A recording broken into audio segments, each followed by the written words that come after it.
Hey everybody, it's Tim with the Attitude for Gratitude podcast, which you're tuned in for right now, and we're about to get this thing started. We are down here at Will Work for Recovery, 4026 Washington Avenue North. Come on down, check us out through the big window and watch the show or listen to it as you are right now. Um, we are an RCO. Will Work for Recovery is an RCO, which is a recovery community organization. We are a resource center. We've got peer recovery specialists. We've got we have a group that comes in here once a month called Gene Quest. I had them on the show, but they hand out new pairs of jeans. They have hundreds of different sizes, all the pairs. Like we've got racks of clothing down here. There's food. There's job stuff. Like we are a resource spot. So come on down here and you can get connected through that stuff. But there's so many different things going on at Will Work for Recovery. Every night of the week we've got meetings. Monday, Wednesdays, and Fridays are a bigger meeting. Wednesdays at 5 p.m. there's a men's meeting and a women's meeting, which I suggest to check out. Other than that, we're just doing so many things. Wednesday night we've got Rule 62 podcast, which is an open door show. This show throughout the summer, I've switched it up where the first two Fridays of the month, it's an open door show, just like the Wednesday show. You can come in here and share some of your story with Kevin. Otherwise, if you want to be a guest on the show with me, just reach out to me. My number's going across the top of the screen, and we can get you scheduled. Like the show we're going to have tonight, it's going to be amazing. Like, buckle up.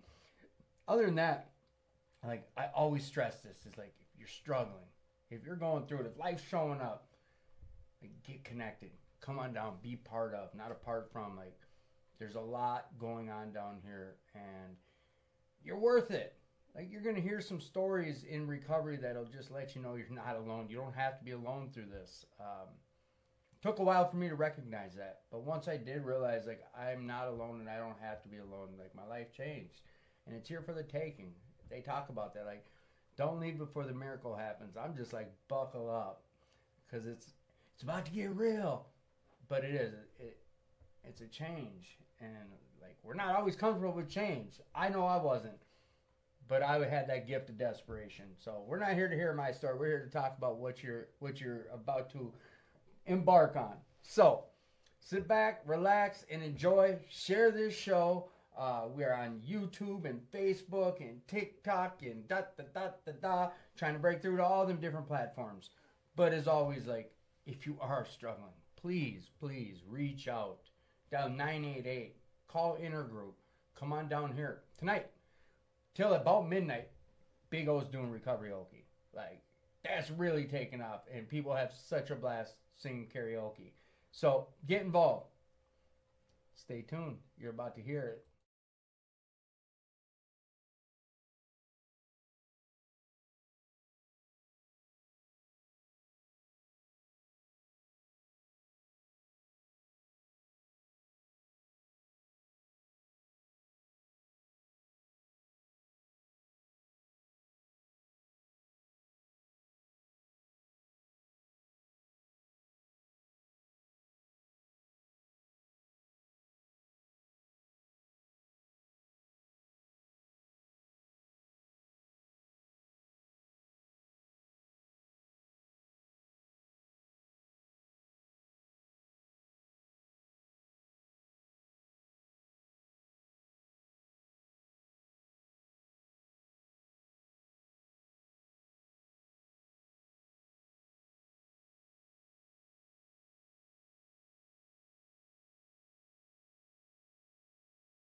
Okay, everybody.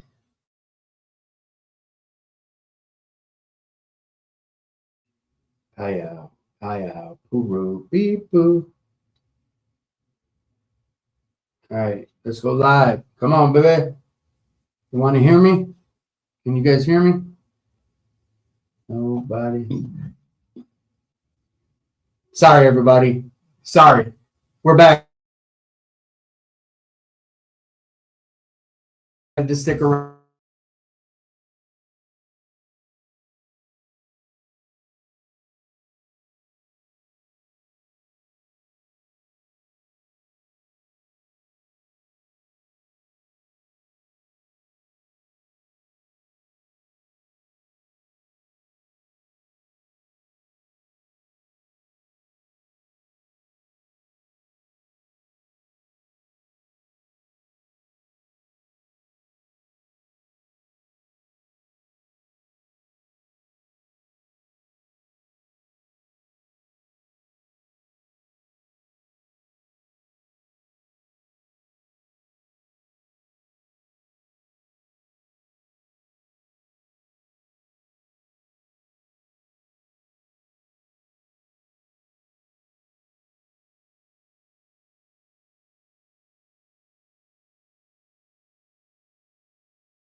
Booting over there. Damn, people keep popping and bopping too.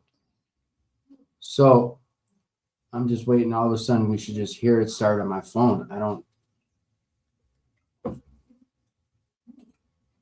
feel like such a like.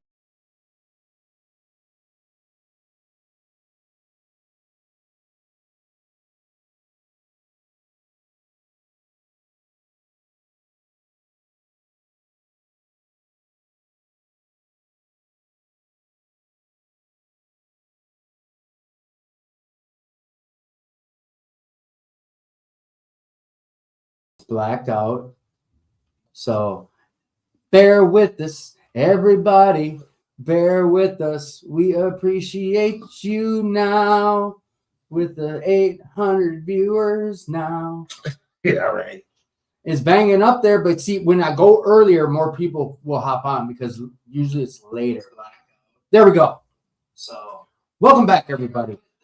I'm going to hurry up and have him tell his story before we lose our audio again. No, I'm joking.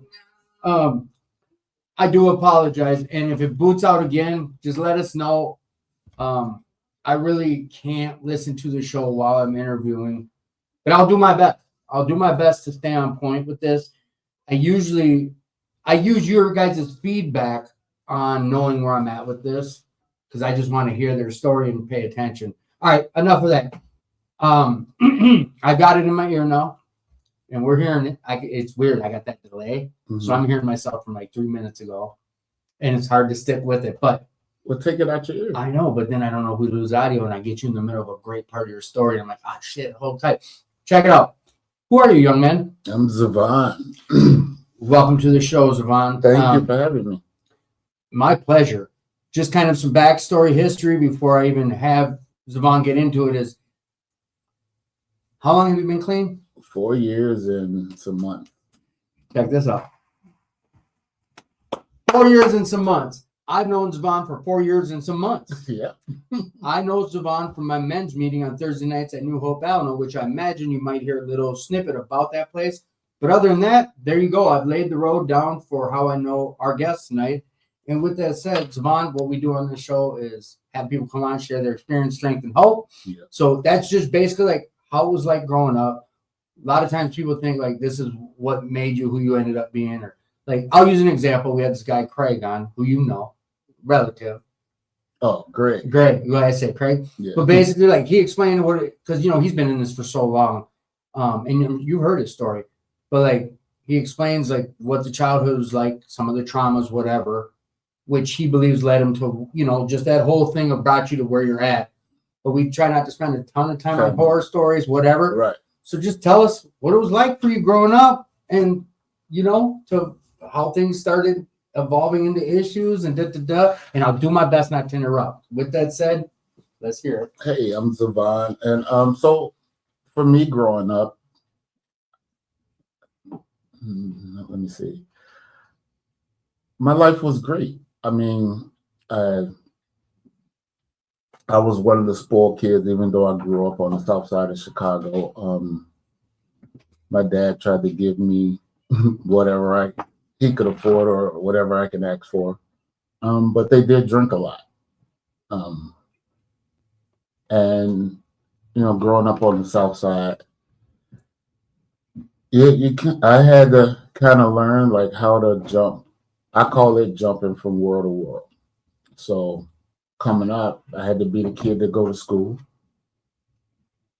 I was the kid that hung out on the block.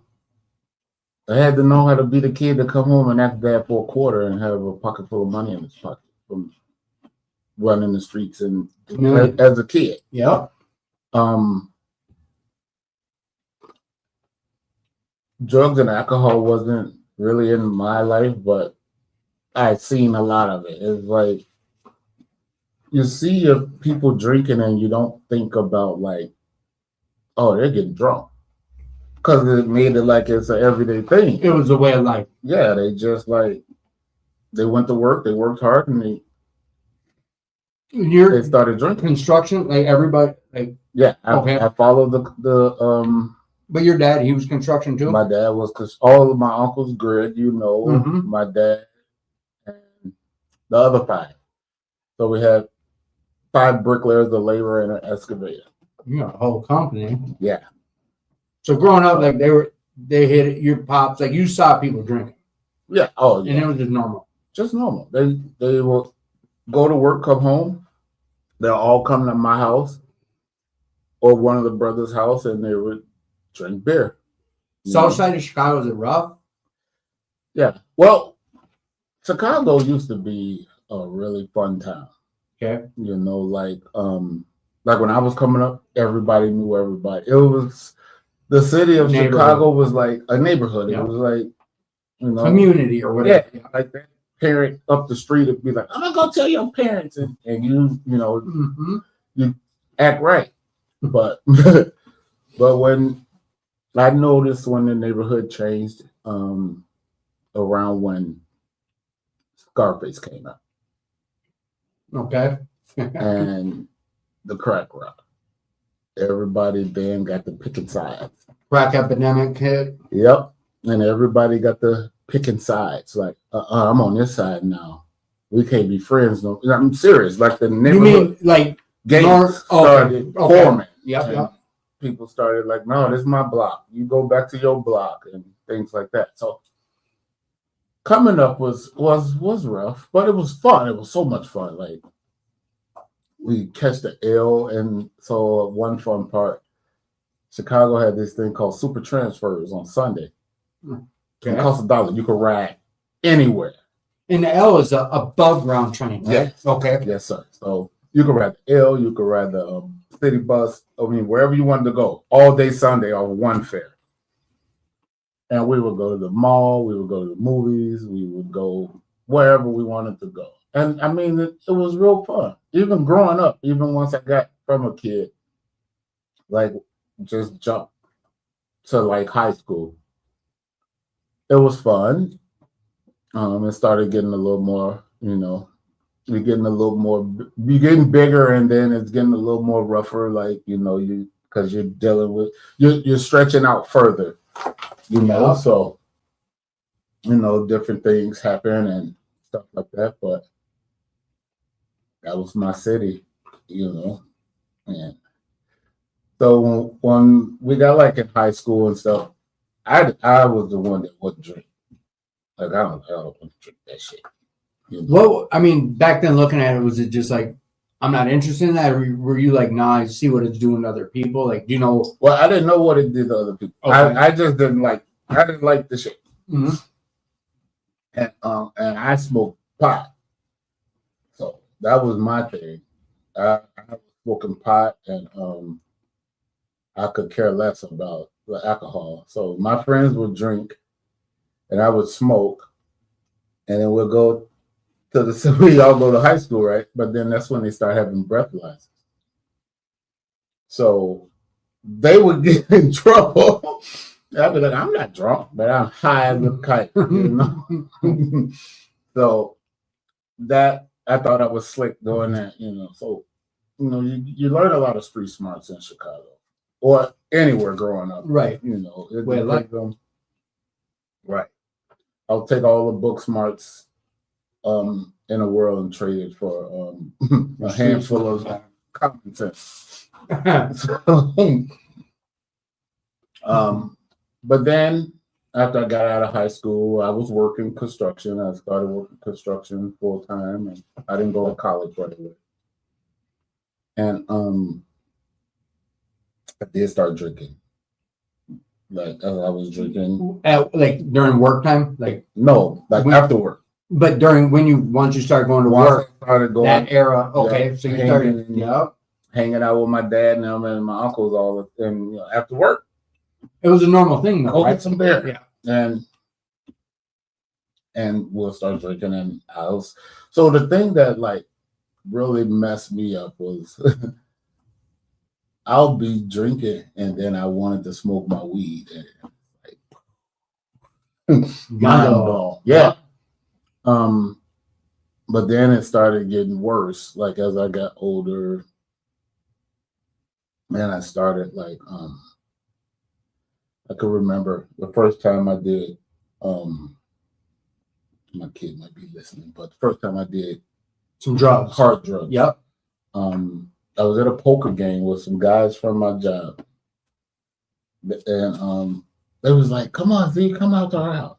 What? I drove out there. And growing up, when you were in the gang, you couldn't do drugs. Right, yeah, the frowned upon. Yeah, you smoke anything, you do anything besides weed, we're gonna beat you up. So they we're playing poker and drinking beers, and then they pull out this plate. And I'm like, nah, no. First I'm like, nah. And then the girls came out.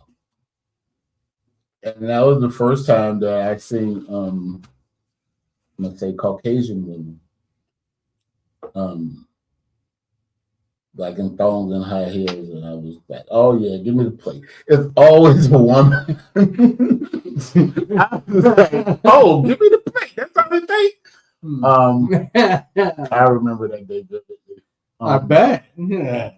Yeah. So, and then of course, it got worse from that. Mm-hmm. But so, like, I never got in trouble in Chicago, no matter what. No consequences. No consequences. My consequence was hiding from my dad rather than the police. Because Pops, he was just drinking. Pop, yeah. Okay. Pop didn't play that bullshit. He wasn't like his brother. No. The snitch. Honestly, though, because the only reason I'm not airing out other business, but Nope. I'm airing out something that was already shared on our show. Right. From If Greg. anyone who wants to go back or whatever, but Greg did share about coming up, but he platformed your brothers or his brothers with being like, these guys taught me work ethics. Yep. These guys were hard workers. Mhm. If I could have just stuck to hard working and drinking beer, I'd have been fine. Yeah. But he started with the cross dressing and so on. Blah, blah, blah, blah. It got dark. Yeah. But that's where that connection of me knowing some of this stuff. But I know that's why I jumped to that conclusion. Like, so your dad was the brother that he bust his ass and just would have some beers. Yep. Okay. So he would Damn white women. like, yeah, fucking like. I'm just joking. But I couldn't go to the neighborhood and be like, man, let me tell you. Right. So that was just played out. But then dealing drugs and all of this, you're in the mix. You're doing this, doing that. I started doing the harder drugs. And you think, oh, I can hide it. I'm good. We think that. Yeah, you think, oh, nobody knows. They know.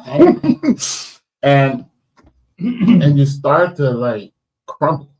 But you don't see it. No. So doing the harder drugs and things, life started getting bad. But all the time I was doing drugs, like the whole family would be telling my dad, oh, you don't know he doing this and doing that. Rest in peace. My dad would always be like, my boy ain't doing that. But he never asked me. He never said. Do you think, looking back on that, do you think it's because he didn't want? He didn't want to know. He didn't want to know. Mm-hmm. That was his boy. So. And but like, and I'm jumping to a conclusion, Yeah. but like you disappointing him would have been like the most punch bit for you, right? Yeah. Like that'd been the hardest to know I disappointed Pops. Mhm. Okay. So yep, you're hiding things, thinking you're being slick. Thinking you're being slick. And so fast forward. All right, now I'm into the heavy drugs. I'm carrying a gun everywhere I go. Living that life. Living, the dumb life. Mhm. But you don't see it then. You think that, hey, I got a pocket full of money. I'm doing this. I'm making moves.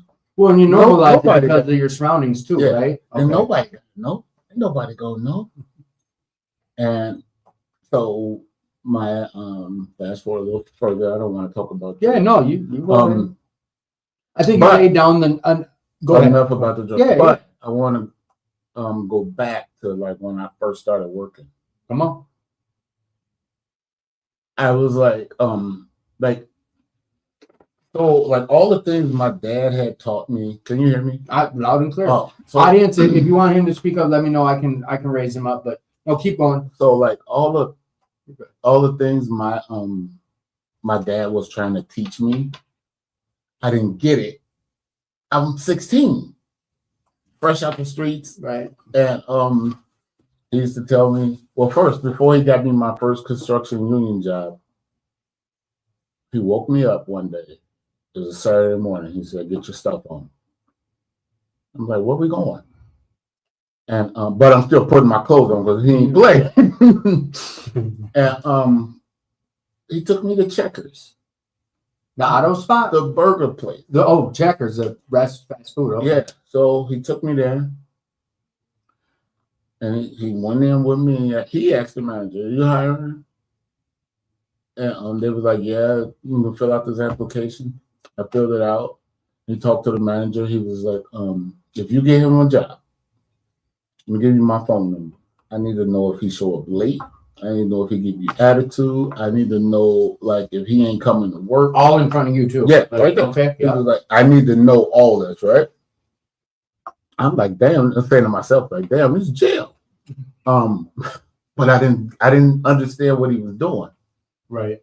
6 months. He was like, you got to work there for 6 months before I bring you to a construction site. Oh, he was okay. Smart. Yeah. That's So he But was at the like, point you in gotta time, show- you weren't looking at no. right. He was like, you got to show me you're going to keep a job. Right.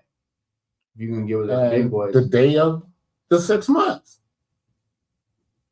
he hugged my neck. He said, he walked up there, told the manager, yeah, he's done. And we went to work. Like I was called everything but Devon. Okay. Working, right? But at the time, I used to go home crying, telling my mom, Mom, he cussed me out in front of all the white people. He told my mom, I'm thinking my mom could do something, right? Right. He told my mom, yeah, but I'm going to cuss his stupid ass out again tomorrow. So, I mean, if I have to tell him right. the same thing over and over and over. Right. And it's one-on-one tough love. Looking Yeah. back at it, Pops was showing you tough love. But at the time, I didn't know. No, That's what we're I'm saying. Like, kids. yeah. But I'm thankful he did, because once I grasped it and learned it, and when I figured out masonry is nothing but numbers, Right. took off. And then he saw me starting to get good at it. You know, then I started to get great at it. But the drugs started. Well, no, not on the drugs then, but later on the drugs started. So, but before he passed, I did get vested in the union, Bricklayers Union. So I did like 20 years. Nice. I didn't know you did Yeah. that much. Yeah. I did from 16 to like 36. And no. 16 to like, when did I come here? 30. So it was like 16 to like 27. Because we were getting 2 credits a year. I got 20 credits. So that makes you vested in the Bricklayers Union. So Beyond a tenure. whatever it is, Right. I got a pension coming when I'm done. Because what is it, 11 or 13 or 14 credits is we're at that point Yeah. where now you're vested. yeah. And you know what, like what you've shared about, not to sit and backtrack, but I like that what you're saying Pops did. Like, nope, because he could have just brought you right in because he had the key to the gate. Yeah. He's like, no, you're gonna have to earn this. Mm-hmm. And yeah, like kudos. And yeah, of course, at the time you're like, you're not here. I get it. We're kids. You're right. So okay. So You got a good work that Pops. Yeah, you went through it. Oh yeah. Yeah. But when I got good at it, I could see the proudness on his face. Like I could see jobs we own, and he'll be like, see, grab that corner. And I'll be like, why I gotta grab all the damn corners? So let me sit in the middle of the wall and smoke cigarettes and bullshit, you know. But I didn't see it. But now I know. Like, but then he passed. And then I got my what was it? My 20-year gold pendant. Yeah. It's a gold trial they give you. You get from the union. Yep. And when I got it, I put it on his suit. That he was buried with. He was buried with it. Uh-huh. So, and then he did see me become a foreman and run work before he left here. Proudest day for him. Yeah, he sat in the parking lot and he was like, okay, I see you. He sat there for like 2-3 hours watching me run the show. And I seen him in there crying and stuff, but I was just in like a father's moment. You already know, like we're on the same page, but for people listening type of deal, like, all right, now with this type of stuff said, like, where were we at in our life of chicanery? Did Pops ever see you falling off? Did he ever have to witness that? Yeah, towards the end. Okay. Yeah. And I don't know. Yeah, I haven't heard your story, so probably no, it wasn't even a real fall. I know when he. See, that's the thing. It's I always had street smarts where I could always I don't always got the bills stay afloat, but I can always get by. Right. You know, and sometimes I couldn't. Sometimes I'm homeless. Sometimes I'm sleeping on my sister's floor. And that's all because saying these things where you're like, sometimes this, that, the bad stuff, Is it all a direct result of your use? From music. Okay. From using and drinking and Yeah. all of that stuff. So when my dad passed, my mom, so his family like stole his pension, stole all that shit, right? Stole his furniture at the house. Anyway. This grimy stuff. Yeah. So that's when my cousin Daryl, he lives here in Minnesota too. He was in Chicago. He was like, "Oh, come to Minnesota and we can he was like, my wife could get you a house and you could do this, you could do that."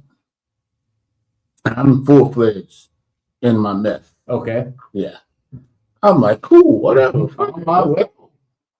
And when I first got here, I never worked. I didn't work. I was like, I'm hanging out. You touched down and it was go time. Go time. Yeah. New state, nobody knows me. They'll never know. Right. No, right. Until they did know. But yeah, so then I lost that house because we used to have the after parties. Yeah. Over north. Yeah.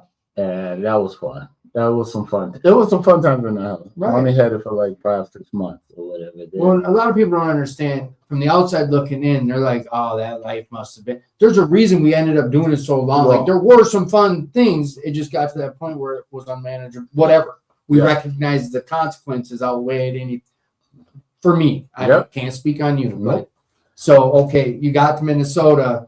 Like you had a good set up thing, but kind of sounds like things got burnt down because of our partying and drinking and drug. Blah, blah, blah. Oh, I'm coming there. Come on. So get to Minnesota I'm still full-fledged, right? I'm flying back and forth to Chicago.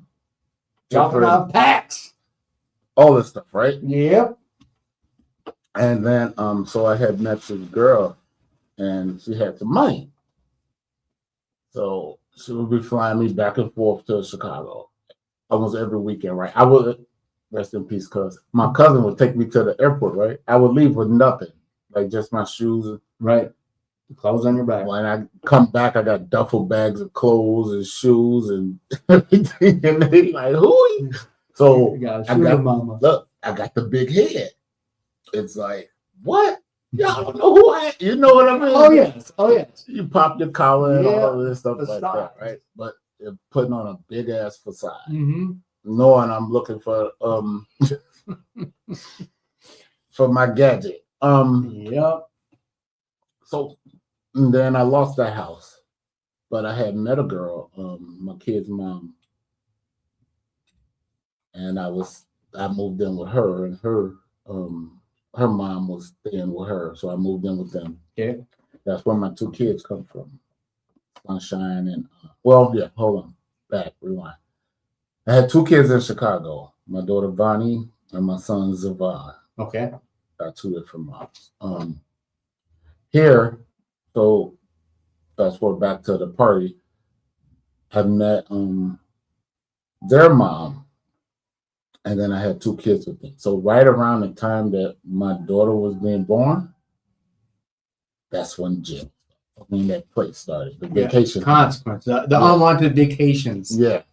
So it was like I got 3 felonies, like boom, boom, boom, within like 6 months. Ooh. And they were so lenient with me, like, so all right, I gotta tell the story. Because it pops up. See, that's why I'm like, why we get to do this.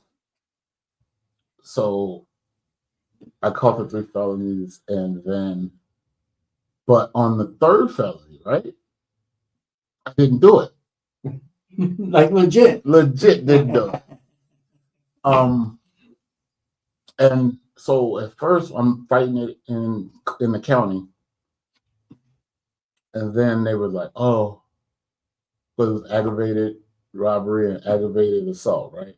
I'm like, check the cameras on the streets. Right. I didn't do this. And then they were like, the first time I went to court, they gave you the public defenders, and they was like, "Oh, they're gonna offer you a year and a day." So I'm like, "Oh, they ain't got shit on me." Yeah, no, I ain't taking it. Let's go to court. Let's go. I went back to court, and prosecutor was like, "Nah, you tough. You got 3 felonies in 6 months, right? We offered you a year today. Now we're going for the max, 98 months." Ooh. I was like, wait Wait a sec here. Pump them brakes. how long is that? I started doing math. That's like, what is that? 8 years? 9 Yeah. years? Oh, And it's gross. yeah.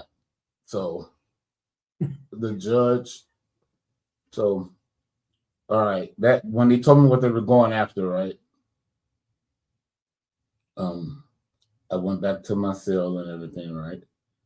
They let me out a week before sentencing, right? Because that's just what they were going after. Right. The judge gives me the sentence. So my daughter Sunshine was being born, and they gave me a furlough for 1 week. It was like, if you don't come back, you get every day that they're asking for. Right.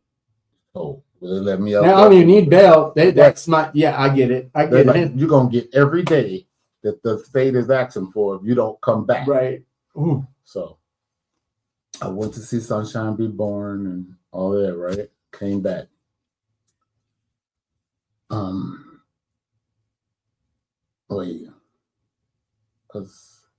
Wait. So when I went to go see my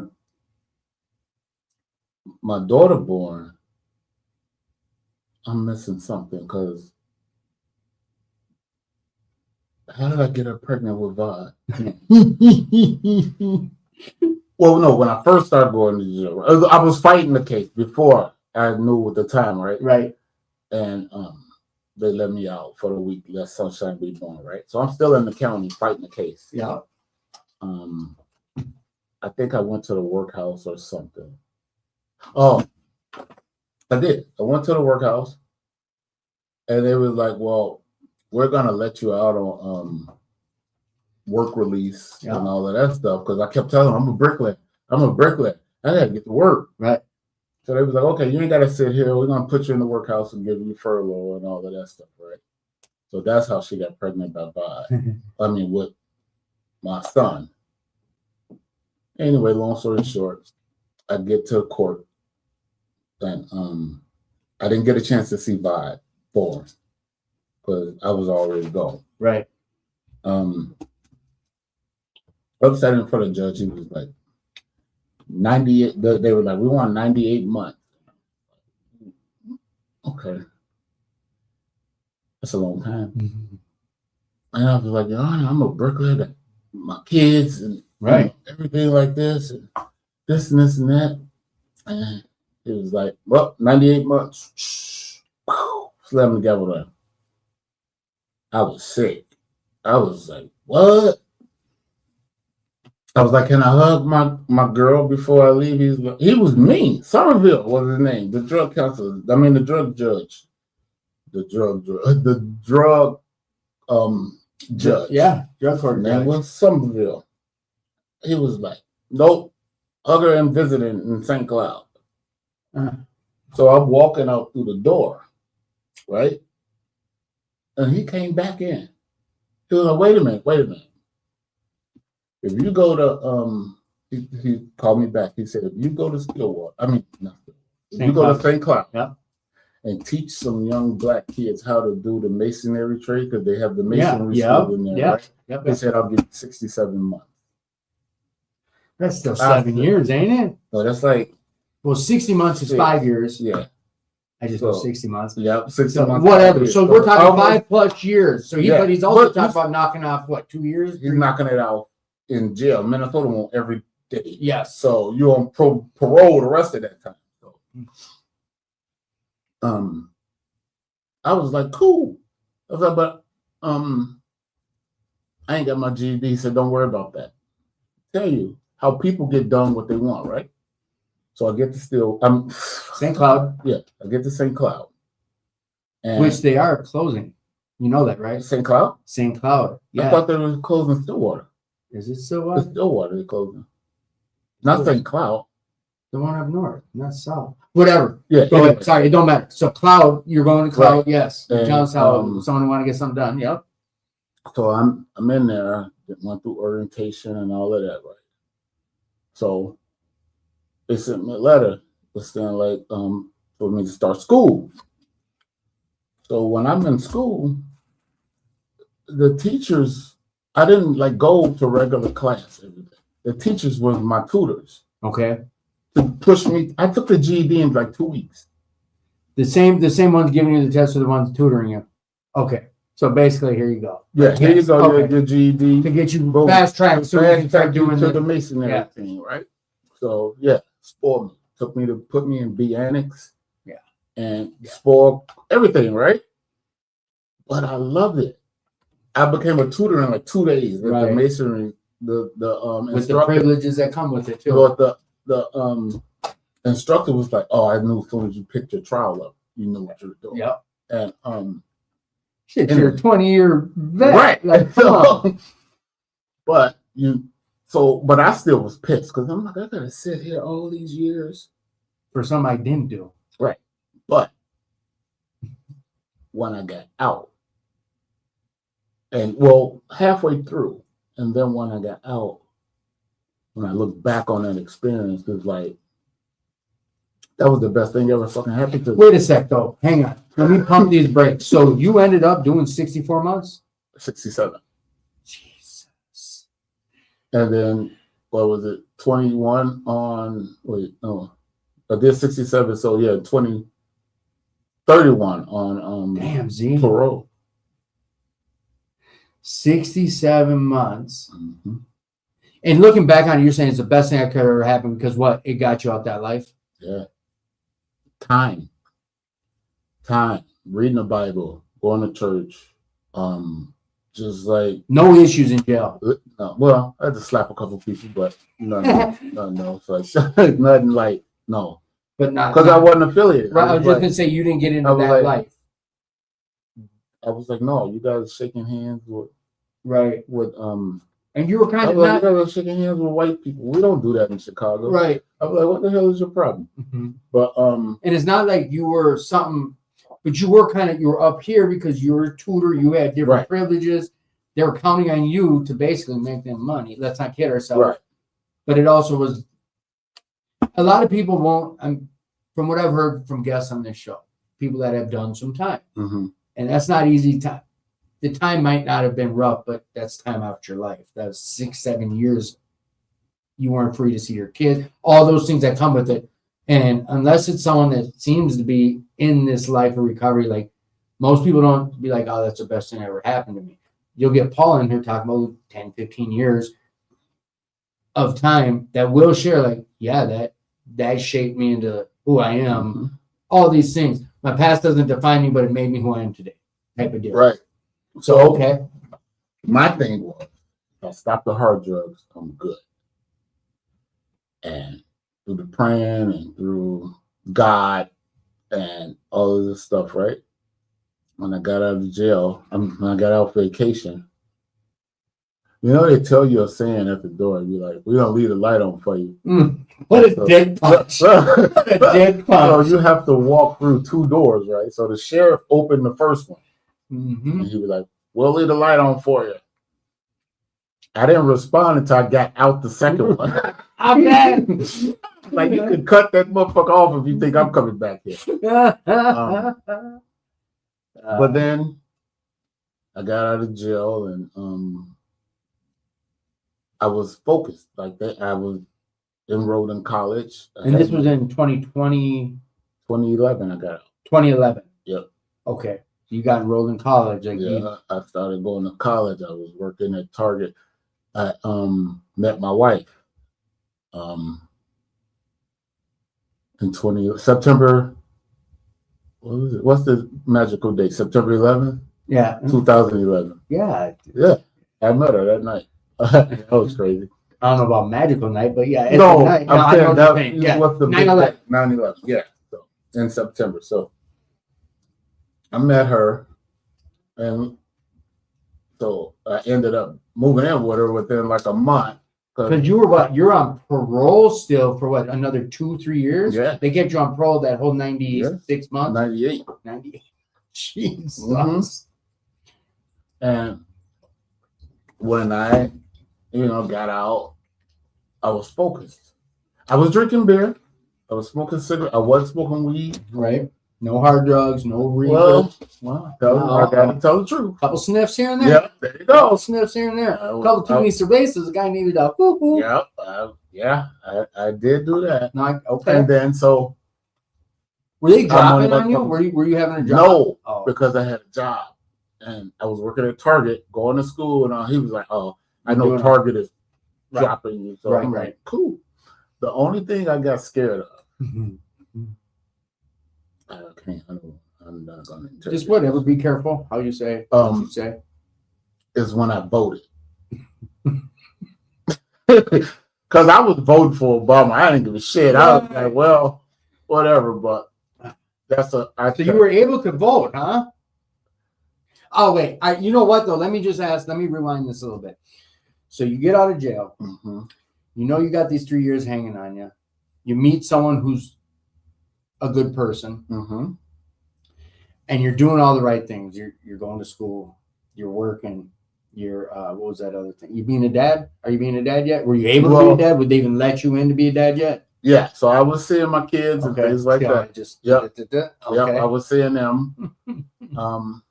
At least every other weekend or the weekends I was doing what you're able to, what's being allowed of you to be part of. Mm-hmm. Okay. So then, what else? So after that, seeing my kids. So I remember I had a job application because I was in college. I was going to school, and then I was working at Target, right? So I was working at Target at night, going to school from like 7 to 9:30 in the evening. Yeah. Going to work in the field before that. But then still going to Target. And I would leave Target from like 10 to 6. Okay. Some days 10 to 5, then I go to the construction job. Right. I know I skipped some things in there. Okay. It's okay. I remember let me back up. I remember I had a job interview for Aldi, right? I was excited. I was like, because Aldi was paying like $18, $19. I was like, good. I was like, whoa. I was like, coming up like the Jeffersons. I went through like 2 interviews, right? And it was like, you sure there's nothing you want to tell us? We didn't talk about our 6 years on lockdown. Yeah. And being on parole at this time. And they were like, is there anything you want to tell us? And I was like, no. It was like, well, who is this? I was like, all right, have a nice day. Do you think if you would have told them, they'd have been like, okay, or no? It's deeper than that. Yeah. Okay, whatever. So we're done talking about that. But all right, here's the change. So going to college and doing all the right things, I was still sniffing and fucking up, but I felt like long as I wasn't doing the hard work, I was controlling it. Okay. I really wasn't, but in my mind, I was, right? Fuck around, we got a house and all of that stuff. Doing all the things. But when I felt like my drinking and everything got out of control, I would start praying, Lord, this is a problem. How can I be normal? Right. What do I have to do? Help me. But I kept in my back of my mind because I asked God that before. And I didn't take his advances. And he set me down for all them years, right? I was like, I don't want to go that route no more. I need that type of help. I don't want to go that route no more. So I kept praying. Anyway, moved, got a bigger house. I was starting my construction company, A to Z Construction and Masonry Plug. So I was starting my construction company and everything like that, and working for one of the biggest construction companies here. Yeah. I worked for both of the 2 big wigs. Let me see. when A to Z started, right? I was on the road. I was working in the field and working in the evening for Money A to Z. being made. Yeah. Yep. So, and then right around COVID time, 2020, I stopped the regular job and went full time A to Z. Right. Self-employed, doing my own thing. Money coming in, everything's good. But I was fucking it up. I was still fucking it up. I had moved to Plymouth. I was fucking it up, going to the casino, losing money, snorting, all of that stuff, drinking, smoking weed. Like I'm off parole. Right. And I'm asking God, like, God, I just want to be normal. So what I started to do is start to tell on myself. Right. I ain't never called my mom and told her, hey, Mom, I'm doing drugs right now. Right. I want help. You know, I called my pastor, my bishop in Right. Chicago. I was like, I sung the DMX song on his voicemail. I was like, I'm slipping. I need to get up. I can't get up. I called my cousin Michael. I mean, I'm calling all these people that like I would never tell. Right. Because I'm exposing myself. It's a form of holding yourself accountable at this time. I'm exposing myself. Then I called my Uncle Greg. I was gonna say, I guess that's a dumb question, but for anyone out there, did you know anyone in recovery at this time? Okay. I used to pass New Hope, coming from the drug dealer house and the liquor store. Yeah, I've heard you share that before. And passing New Hope, like, what are they doing over there? But anyway, so Greg was at seed. Basically, he was at seed about recovery. Yeah. Okay. And we'd be at work and he'd be like, man, you should come. You should come. I'm like, man, I'm not gonna sit in them damn rooms and say I'm an alcoholic for the rest of my life. I love it now. You know, I'm just saying because I know what saved me. Okay, but so that all right. Let's this is where I like magnifying glass and kind of pump brakes is. So you start reaching out, telling on yourself to people you would have never told on yourself to. Mm-hmm. What was that moment where you're like, okay, I think I want to get into this. I want to try what Unc's talking about, or come on. All right. So I was in my basement. I could picture it. And as I'm calling all these other people, right? I literally, and I'm talking to God, and I'm snorting, and I'm doing it right here. And I'm like, God, I don't want to go back to prison. I just want to stop. I want to be normal. Mm-hmm. This was a Friday night. Yep. And I called Greg. And you know, he got super excited. I'm like, Doc, what's up with that meeting stuff you be going to? He was like, it's great. You know, you should come out and come to it. Hey, they got a meeting tomorrow morning. I said, nah. I know what I'm doing. I'm like, no, I ain't coming tomorrow. He was like, well, then they got a newcomers meeting on Sunday. Yep. I said, no, that ain't gonna work either. I said, you know what though? I said, Monday morning I'm gonna be there. And so I called him on Saturday. Well, I texted him, and he was like, I was like, I'm still coming. You know, pray for me. He texted me back. He said, we don't talk with our mouths. We talk with our action. Yes. Yeah. Yes. I was like, rude? What the hell? My uncle. But I got it. Right. And I told him, I was like, I'll be there Monday. And Monday was May 22nd. No. Today's May 22nd. It was March 14th, 2022 that I walked in the doors of AA.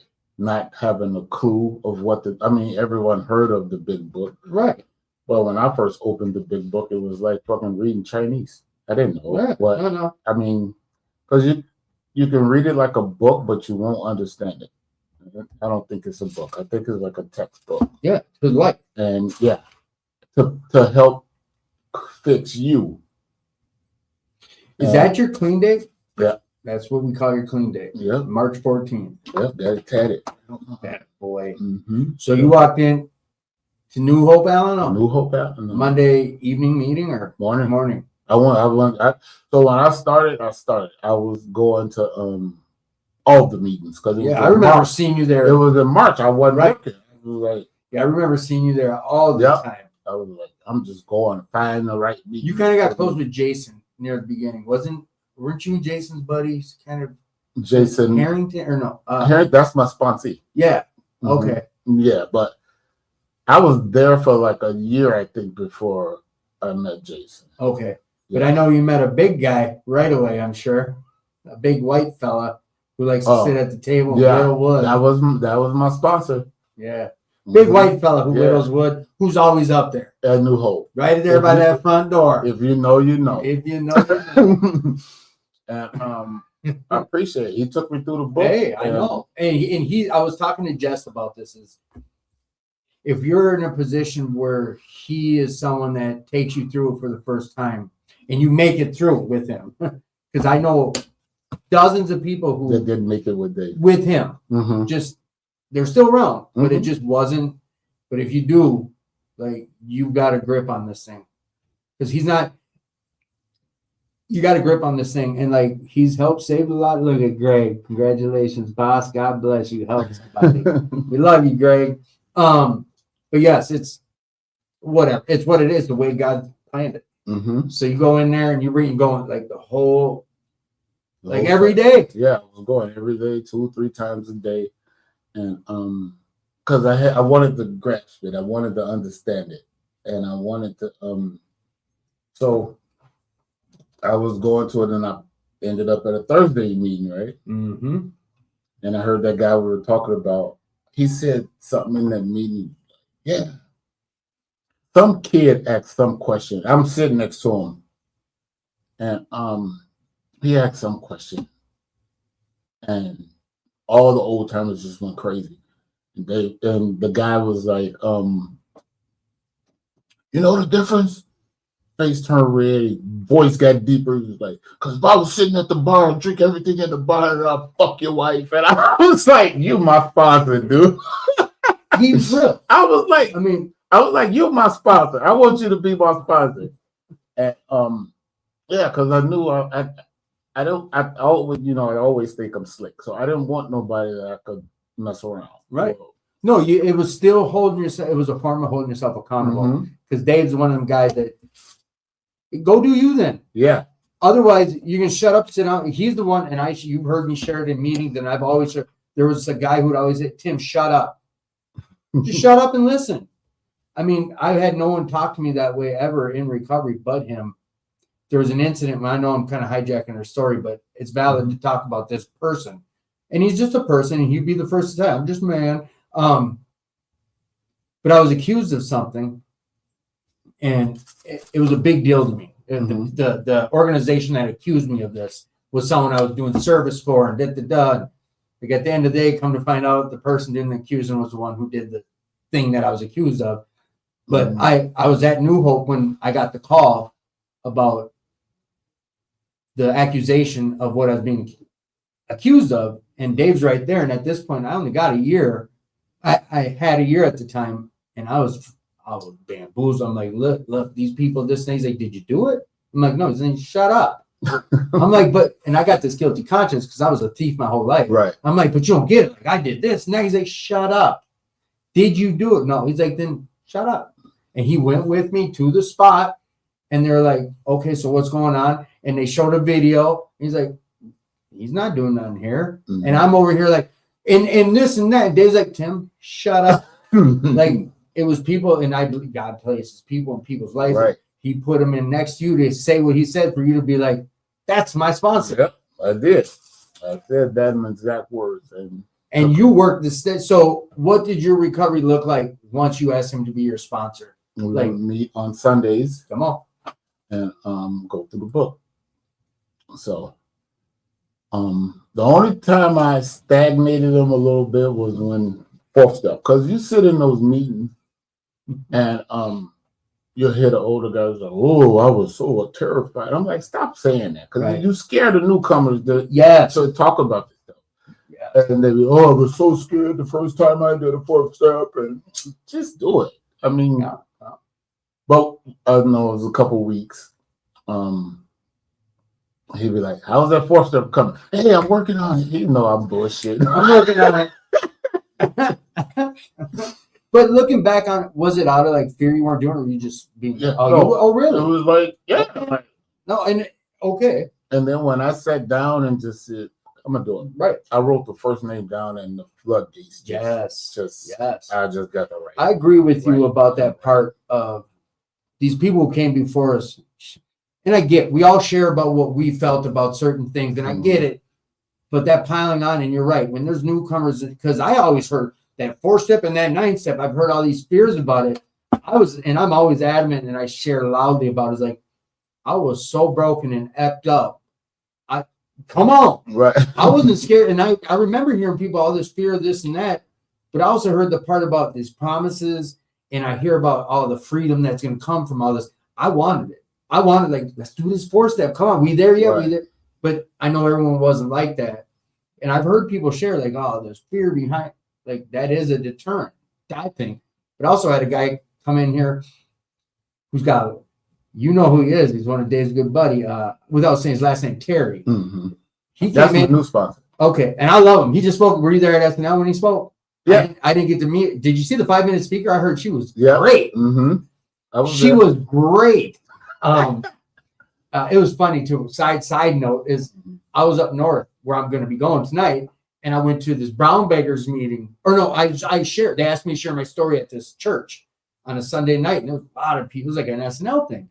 And after, this dude came up to me and said, "Do you know Terry?" Yeah, I'm like, "Yeah." He's like, "I just saw him speak last night at SNL." And this blonde, she spoke before. She was like, I'm like, "Bro, that's who I was talking about in my ship. That's the girl I'm in love with." He's like, "Oh, I mean, it was just small world. I'm 3 hours up north." That was your Jess. That's Jess who did the 5-minute share. Just like 3 weeks ago when Terry spoke, I know, I was she was there. a 5-minute speaker. So that's who Jess is. I'll show you pictures of it. Yeah, I know I've seen her before, but I didn't put the 2 and 2 together. But it was just funny because after he came up to me and Terry's this good, that, blah. And then he was start pumping guns about this hot blonde. I'm like, yeah, dude, slow it up. I still let him keep going and bury himself. But I was there on a spiritual mission. But either way, like with Terry, he sat in here with what was her name? I'm so sorry if you are listening. I think Jennifer or Sarah.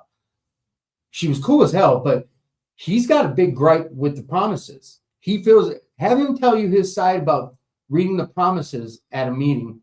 He's like, as a newcomer, that wasn't, I don't want to regurgitate it wrong, but he thinks it's not, he doesn't think that he thinks it's a deal like kind of the same way you're sharing about people sharing about their fears of the 4-step.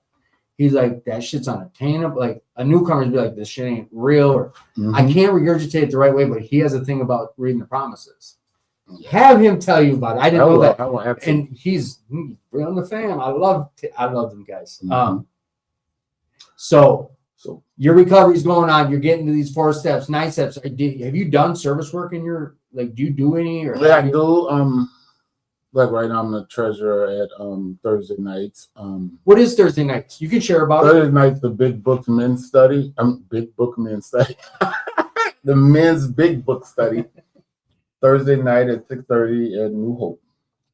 At 6:30 at New Hope. That's New Hope, Alano, 7550 Bass Lake Road. Or no, 7. It's on Bass Lake Road, New Hope, Alano. I think it's 7,500. Yeah.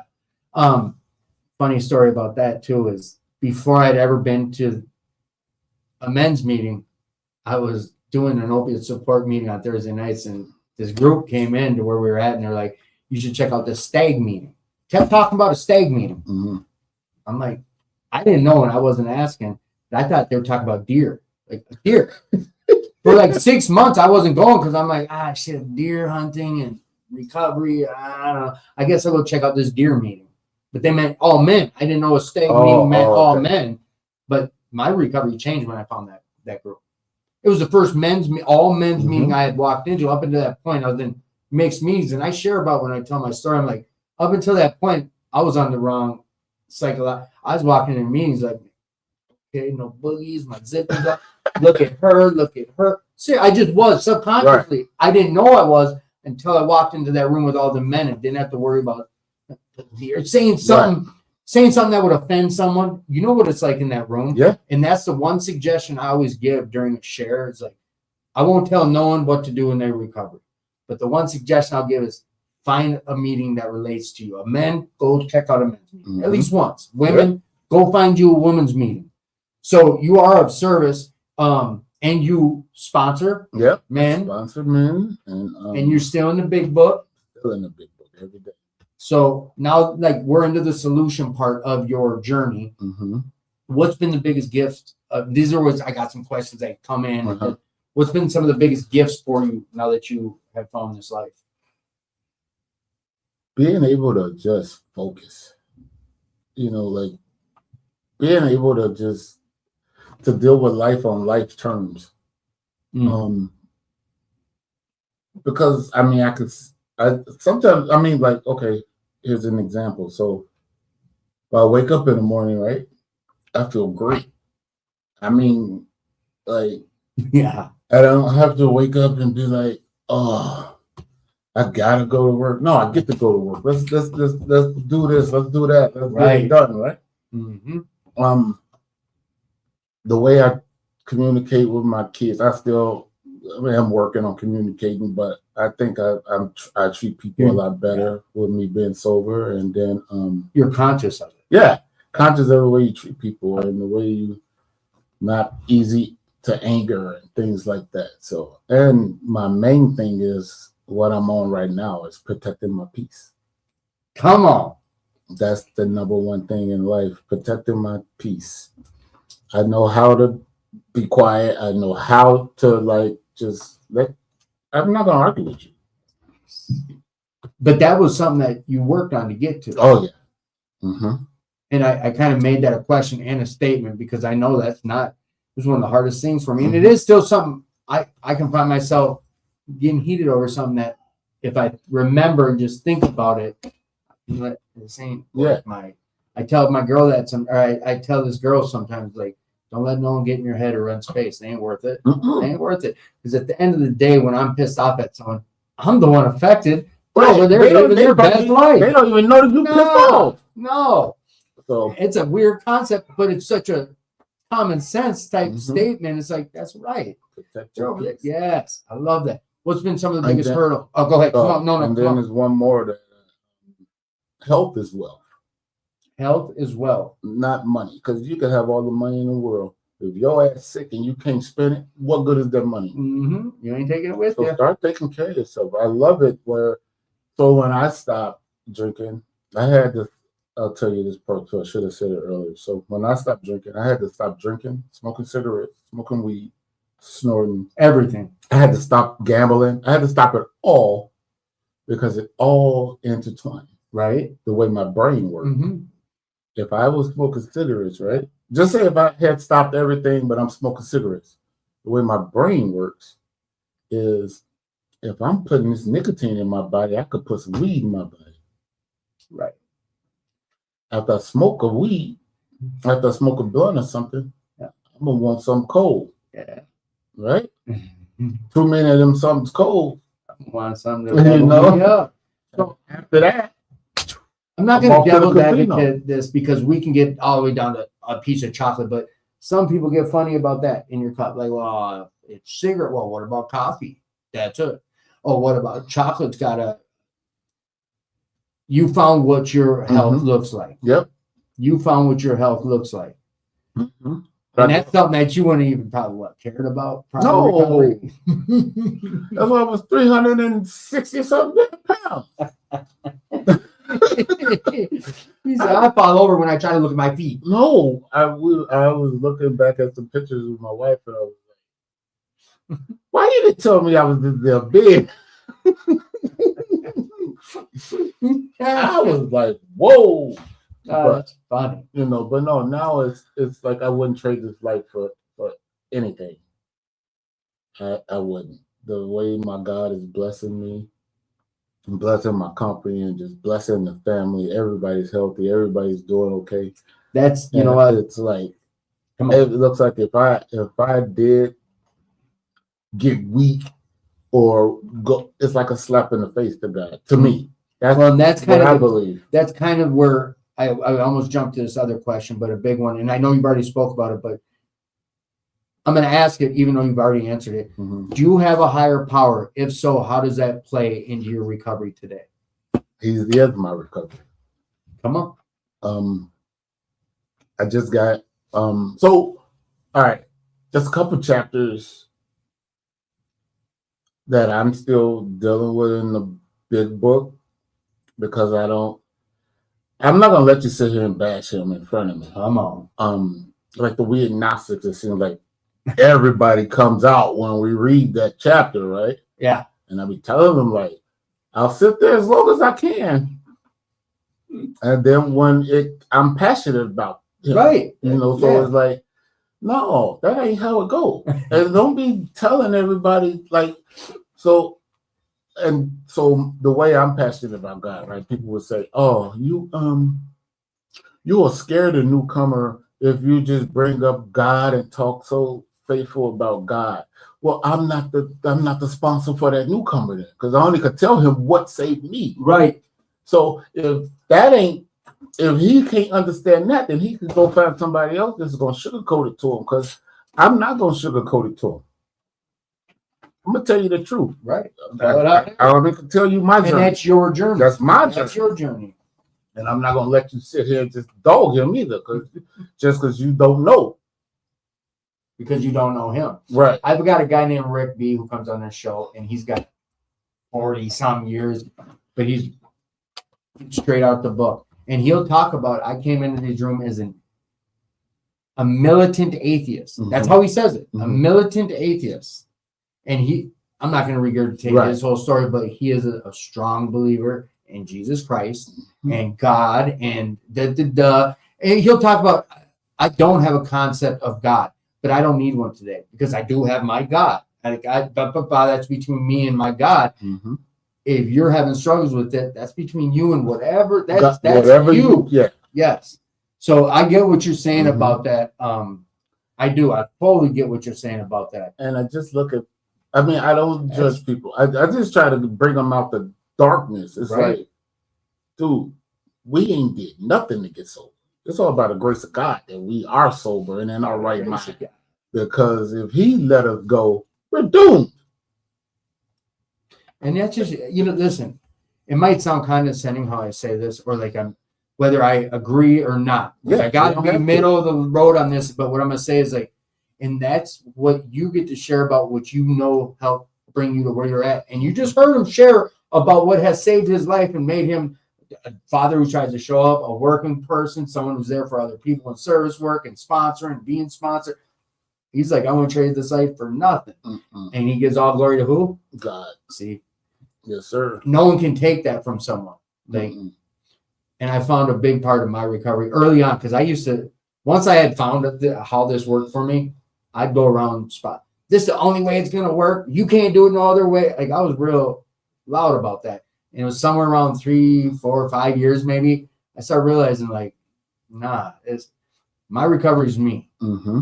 Unless you're asking me, unless someone comes out and asks, hey, Tim, what do you think about it's only my opinion. Right. I can tell you about my experience. About me. Yes. But I used to try to push this on you. Mm-hmm. I don't know.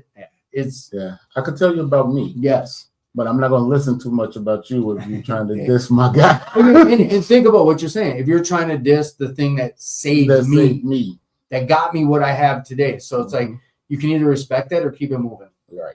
I'm not asking you to have to see it my way, but I'm going to ask you politely a few times to not disrespect it, which I can respect. Listen, I've had some accidents in my life. I've been in some pows of my life, and I'm still here. Yeah. What kept you? Why are you here? God. That's the only reason. And I believe so much. It's like, so I told my sponsor this when we met on Monday.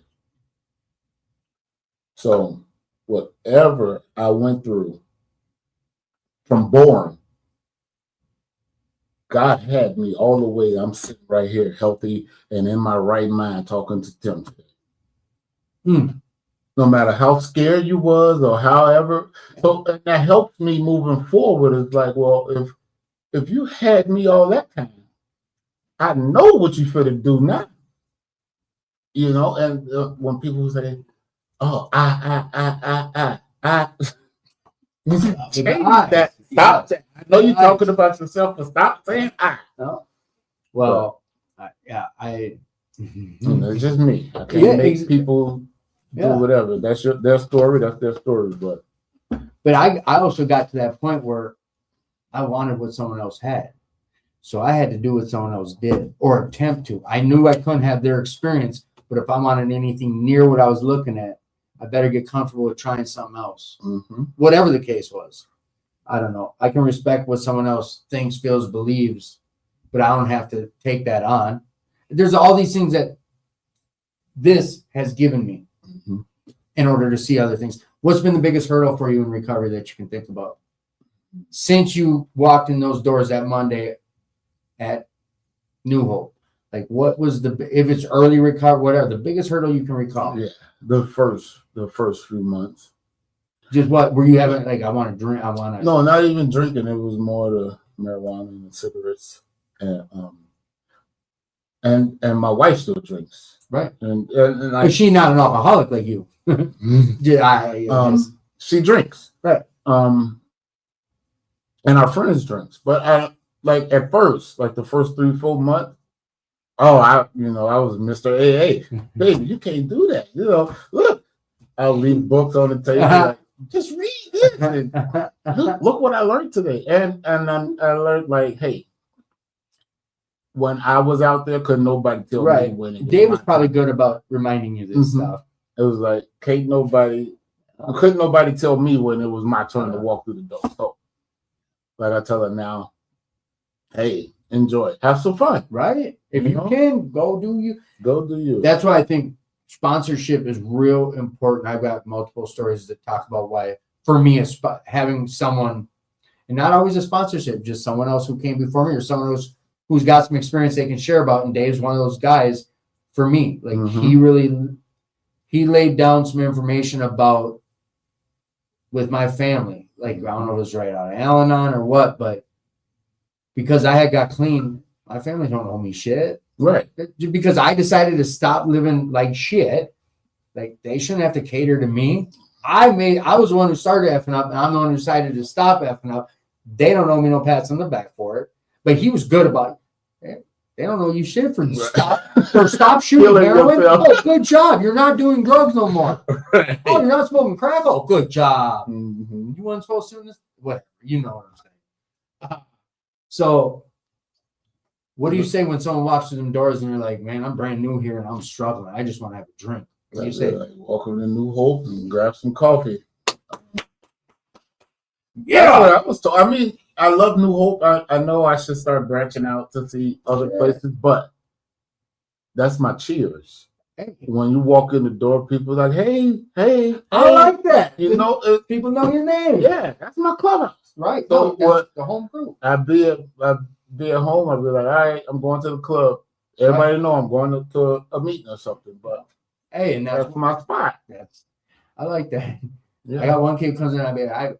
He came from the streets. He's like, I be getting this recovery by the gram. Hey, and listen, it's like cheers. I like that. Yeah. And that's the truth. I walk in the spot, people know my name. Yeah, and it feels good. I was sharing about that in the promo. If you heard it, it was like a big part for me was once I realized, like, I'm not. And it's not, I shared it the wrong way at a meeting a few days ago where I'm like, I'm not that special and I'm not that unique. I walked in these doors and thought you guys didn't understand me. You didn't get high. You didn't live the way. And I realized, like, I'm not alone. I'm not that special, meaning, like, other people got messed up as I did. And some more, some less, whatever. But then someone took it the wrong way. Like, we are special people and this and that. I was like, that's not what I was saying. Right. But whatever the case. What's that? We get into the fun part of it. Okay. On that, I mean, we're going to have a little wrap. We're getting near the end here. Yeah, we went 1.5 hours on it so far. No rush. Blink of an eye. So, like, we will get to, like, some wrap, like, if you want to put a cherry on the top of some stuff we shared about, but on anything like where we're at before we I'm taking a hard left on these next sets of things. Anything you want to add to what we've already kind of shared about? You get an opportunity to kind of wrap up statement stuff too if you want. Okay. Right now? Yeah. Anything you want to add on just what we just kind of shared about, or anything before I kind of take us out to fun land? No, it's just if you don't know God, get to know him. If you don't know God, get to know him. And health is wealth. I like that. Health is wealth. And I like how you said that. Like, money don't mean shit if I'm sitting here dying of cancer right now. Right. All right, pick a number 1 through 80. 72. 72. If you could have dinner with anyone living or dead, if you could have dinner with any 2 people living or dead, who would it be? It would be Anyone. I know one.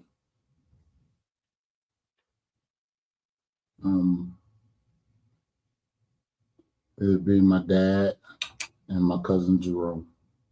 Nice. Nice. Mhm. Pick another number 1 through 50. 10.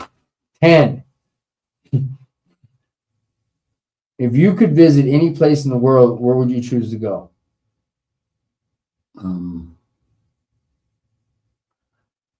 I want to really go to Boston. I don't know why. Boston. I want to go to Boston. I love the way they talk. I don't know. I keep telling my wife, I'll be like, let's go to Boston. She's like, let's go to Boston. I went there. With I've my never brother. been to Boston, so I want to go there. If you could instantly be an expert in any subject, what would it be? AI. Damn, that's good. You're right. Damn, with all this coming, yes. The zombie apocalypse is coming. Who do you want with you?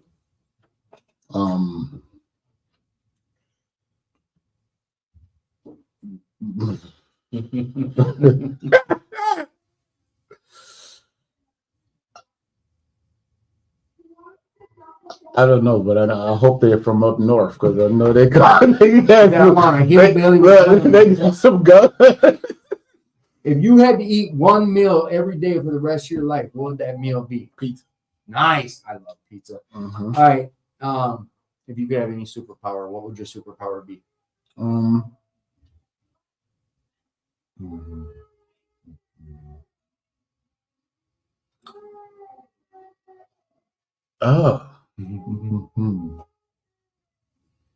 Let's see. I have any superpower.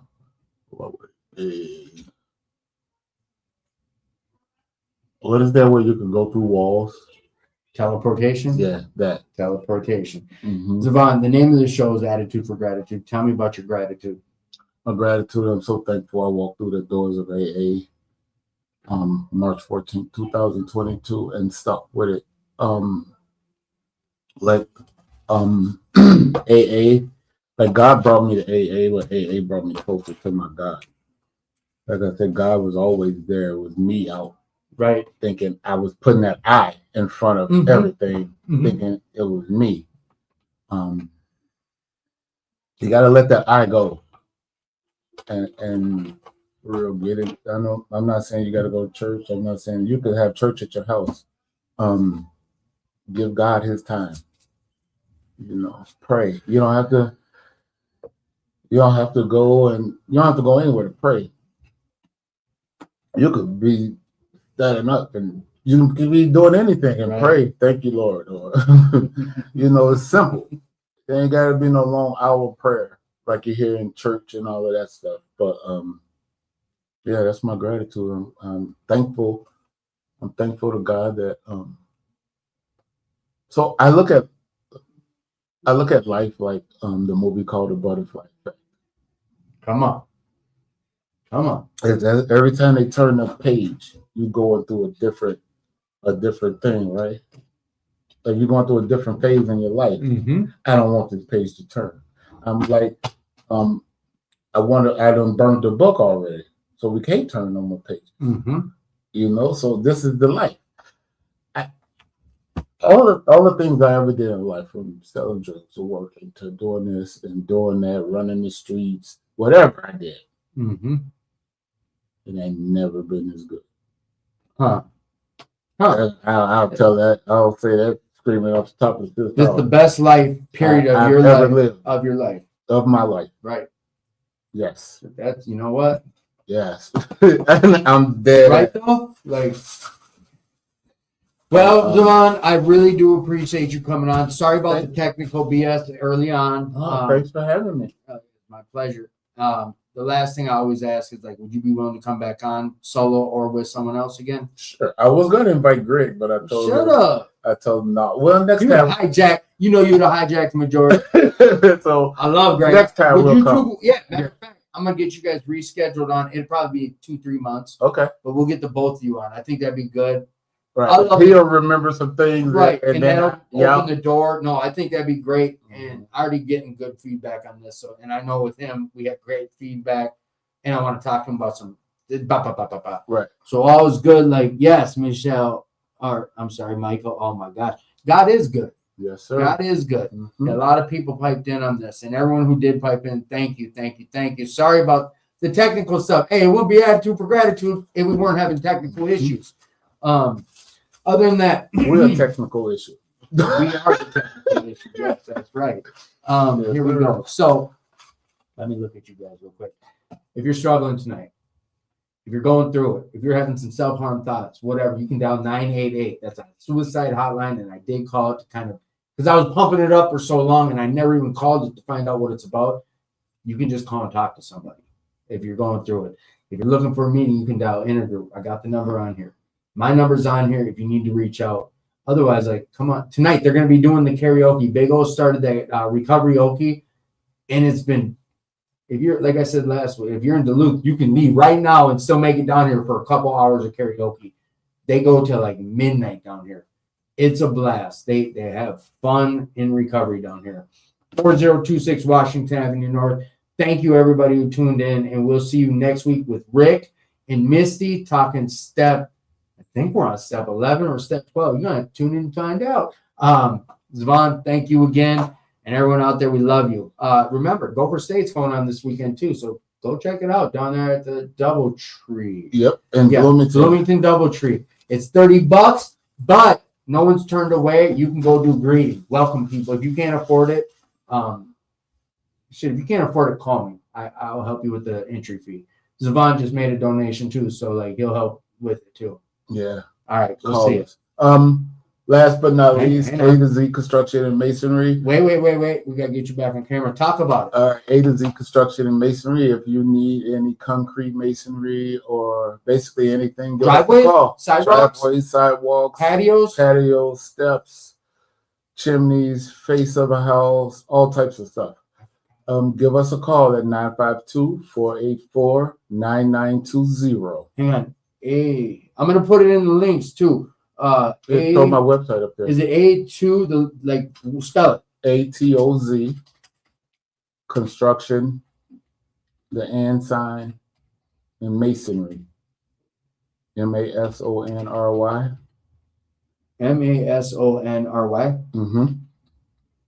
Phone number? 952-484-9920. And you ain't gonna have some drunks out there doing concrete in your yard. No. You looking at the owner right here. Yes. We got A to Z Construction and Masonry. 952-484-9920. Free bids. Free bids. All right. Yes. Boom. We got you linked up. We'll talk to you guys next weekend. Love you. All right. Peace. Yo.